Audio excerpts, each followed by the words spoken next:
بيتواجد هاني عبد الرحمن كل يوم من 7 الصبح في موقع حفر قناة السويس الجديدة، يصور أعمال الحفر والتطور اليومي، وأول بأول ينزل الفيديوهات دي على قناة السويس الجديدة على اليوتيوب، القناة اللي عملها مخصوص عشان توثق كل اللي بيحصل هنا.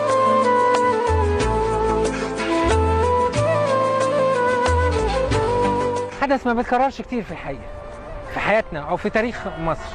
يمكن ده اللي كان الدافع وراء إن أنا أفكر في إن أنا أعمل قناة على اليوتيوب باللغة العربية والإنجليزية بتبث يوميا الأحداث اللي بتحصل في القناة، أعمال الحفر. برصد المشهد الموجود في القناة في جميع المواقع. حضرتك بتتكلم عن 37 كيلو ممتدة القناة بالكامل، بنروح مواقع التكريك أيضا، حفر، زيارات، قصص إنسانية وروح وطنية ومشاهد كتير وثقها هاني في أكتر من 500 فيديو. شفت أو رصدت فيه أول يوم حفر، أول ليلة حفر، لحظة ظهور المية اللي حضرتك شايفاها دلوقتي في القناة. برصد القصص الإنسانية المتعلقة سواء بالزائرين اللي بيجوا للمشروع أو العمال.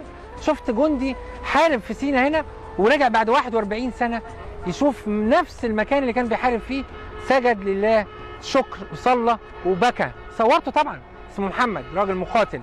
شفنا مشاهد تانية ناس راجعين من ليبيا بيشتغلوا في المشروع. هدف هاني من الفيديوهات دي مش بس توثيق أعمال المشروع، احنا بنقول توثيق عن المصريين هم اللي بنوا هذا المشروع العملاق بسواعدهم. ده توثيق يومي في الحقيقة، مش يومي وبس، ده بالليل وبالنهار. النهارده بتبعتي رسالة للعالم تقولي مش مصر آمنة فقط، لا، ده مصر بتبني اقتصادها، مصر واقفة على أرض صلبة قوية، بتعمل أضخم مشروع لتحريك الرمال في العالم. مجهود كبير بيقوم بيه لوحده هاني عبد الرحمن، من تصوير وتحميل وترجمة ومتابعة، مجهود استحق التكريم عليه. لكن بالنسبة له التكريم الأكبر كان في عرض المصريين في أمريكا لفيديوهاته. أنا كصحفي مؤمن إن الكلمة بتبني وطن والكلمة بتهدم وطن. يمكن قمة سعادتي في الحقيقة وعملي في القناة هنا لما شفت الفيديوهات بتاعتي باللغة العربية وبالإنجليزية بتتعرض في مظاهرات دعم الرئيس في الأمم المتحدة، في الولايات المتحدة الأمريكية، بتوري العالم كله ايه اللي بيحصل في بلدنا. جايبين مشاهد انا صورتها، جايبين قصص انسانيه، جايبين الجيش وهو بيوزع الوجبات على العمال، بتقول هي دي مصر الجديده.